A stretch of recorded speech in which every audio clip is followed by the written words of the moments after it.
आलोक ने उसके हाथ की ओर देखा, फिर आईने में अपने पीले घबराए हुए चेहरे की ओर।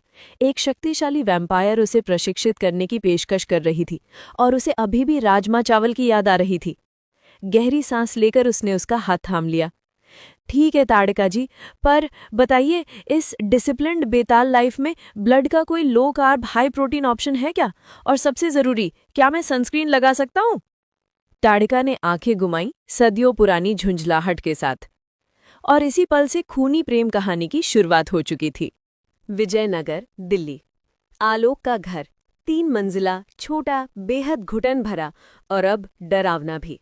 देर शाम की परछाइयों में खड़े आलोक और ताड़का का दृश्य घर के अंदर के जगमगाते मिडिल क्लास हंगामे से एकदम उल्टा था। ताड़का ने घर को हल्की सी जिज्ञासा से देखा और फुसफुसाई, ये तुम्हारा घोंसला है बेताल? इतना छोटा? मेरी जेल वाली गुफा भी इससे बड़ी थी। आलोक ने स्कार्फ से अपने मुंह का निचला हिस्सा ढकते हुए कहा, ताकि दांत ना दिखे। घोंसला नहीं ताड़का जी, घर है। और याद रखो रूल्स, गली में ना उड़ना, सुपर स्पीड में भागना मना है, और सबसे जरूरी, सिक्योरिटी गार्ड को मत घूरना, वो तुम्हें जूस जैसा शिकार लगेगा, पर वो सिर्फ शर्मा अंकल है। शर्मा अंकल? ताड़का ने नाम दोहराया। उसकी सदियों पुरानी जबान पर ये नाम अजीब लेकिन रुचिकर लग रहा था। वो तो बहुत ताज़ा महक रहे हैं, लेकिन खैर, अब मुझे इंसान जैसा दिखना होगा। उसने एक झटके में अपनी चाल ढाल और अंदाज बदला, रेशमी साड़ी को सलीके से लपेटा और पल भर में वो एक रहस्यमयी एलिगेंट रिश्तेदार जैसी लगने लगी। वाह, आलोक ने बुदबुदाया, अब तो तुम मेरी कजिन की वो एनआरआई फ्रेंड लग रही हो जो सिर्फ इंग्लिश बोलती है और ऑर्गेनिक केल खाती है। ताड़का ने कोई जवाब नहीं दिया और दोनों घर के अंदर दाखिल हुए। जैसे ही राम बजाज गोयल ने आलोक को देखा, पारिवारिक ड्रामा शुरू हो गया। मेरा बेटा, तू तो बिल्कुल गोरा, ट्यूबलाइट जैसा लग रहा है। राम बजाज आगे बढ़े, लेकिन आलोक ने हाथ उठाकर रोक दिया। पापा प्लीज हग मत करो, मुझे बहुत खतरनाक ऊटी फ्लू हो गया है।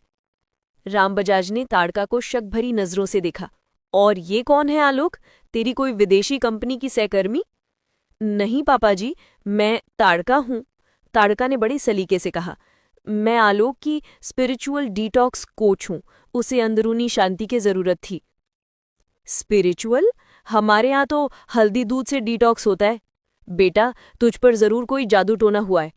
उन्होंने आलोक की माँ गीता अग्रवाल की ओर देखा, जो पहले से ही हल्दी दूध का ग्लास लेकर खड़ी थी।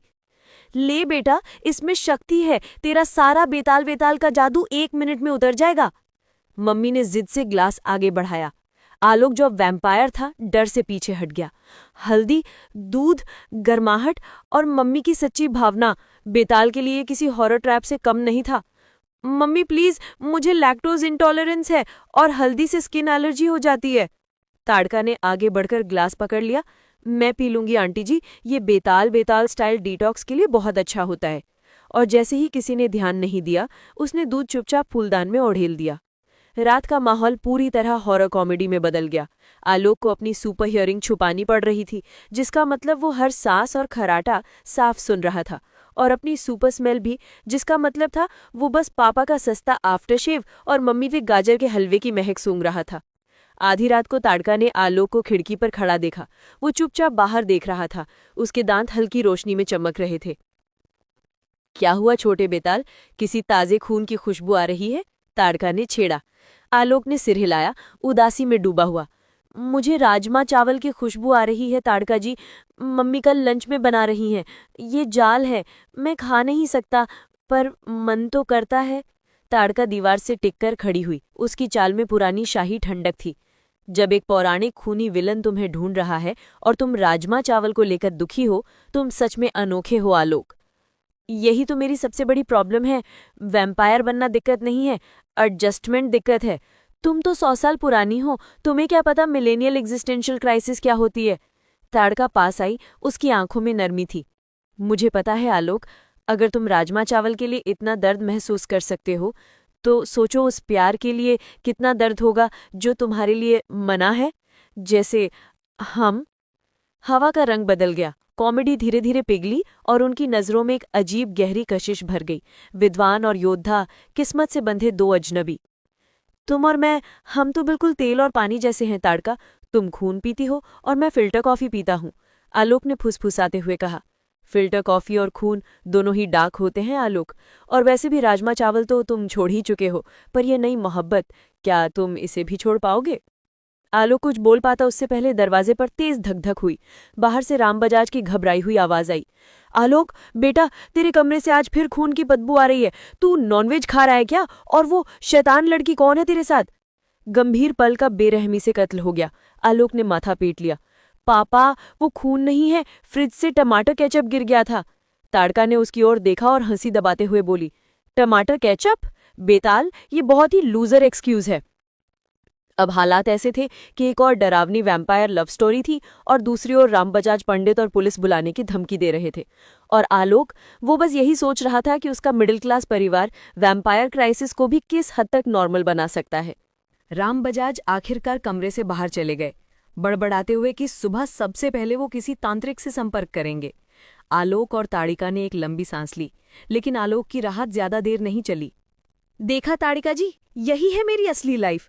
ना कोई एंशिएंट प्रोफेसी, ना कोई हाई स्टेक्स बैटल, बस राजमा चावल और पापा का नॉनवेज पर शक, आलोक ने सिर पर हाथ फेरते हुए कहा। ताड़िका ने हंसी नहीं की, उसका चेहरा गंभीर था, आंखें खिड़की के बाहर अंधेरे में जमी हुई थीं।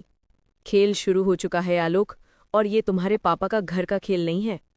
अचानक सन्नाटे को चीरती हुई एक डरावनी पागलपन भरी हंसी गुंजी। वो किसी चमगादड़ की या हवा की आवाज नहीं थी, वो थी यक्षासन की हंसी। ओह माय गॉड, वो यहाँ दिल्ली में क्या कर रहा है? उसे तो ऊटी की किसी जंगल की गुफा में होना चाहिए था। आलोक घबरा गया। यक्षासन को सीमाएं पसंद नहीं, वो है आदि बेताल, वैम्पायरों का राजा। ताड़िका ने आलोक को पीछे खींचकर कमरे के सबसे अंधेरे कोने में छिपा दिया। वो बस टेस्ट कर रहा है, मैसेज भेज रहा है, और मैं जानती हूं वो क्या चाहता है। आलोक ने डर से कांपते हुए पूछा, क्या चाहता है? मेरी आत्मा? मेरा थीसिस? तुम्हारा खून, या फिर मुझे? ये सुनकर आलोक जम गया। तुम्हें? क्यों? प्यार, बदला, लव ट्रायंगल? ये तो पूरी की पूरी बॉलीवुड मूवी बन गई। ताड़िका की आंखें सिकुड़ गईं। पहचान। यक्षासन रक्षक वंश का हिस्सा था। हमारा काम था धरती और इंसानों की रक्षा करना, लेकिन उसने विद्रोह कर दिया, ताकत के लिए इंसानों का खून पीना शुरू कर दिया। मैं उसकी प्रोटेक्टर इन ट्रेनिंग थी। Protector in training? यानी उसकी असिस्टेंट? आलोक ने पुरानी कथा को मॉडर्न अंदाज में समझने की कोशिश की। बहुत पहले की बात है, मैंने ही ऋषियों की मदद से उसे ऊटी की गुफा में कैद किया था। वही शिलालेख मैंने सील किया था। मैंने अपनी सारी शक्ति और आज़ादी बलिदान में दी ताकि वो कभी वापस ना आ सके। लेकिन तुमने तो राजमा चावल के नक्शे में उसे आज़ादी दे दी। ताड़िका के लहजे में दर्द और गुस्सा दोनों थे। आलोक के चेहरे पर ग्लानि छा गई। रुको, तो तुम मेरे पीछे यक्षासन को दोबारा कैद करने आई हो? इसलिए तुमने मुझे उन गुंडों से बचाया था? हमारा प्यार तो बस एक मिशन था। ये सवाल हवा में लटक गया। ताड़िका की सदियों पुरानी आंखें उसे टटोल रही थीं। शुरुआत में हाँ, तुम यक्षासन की कमजोरी थे।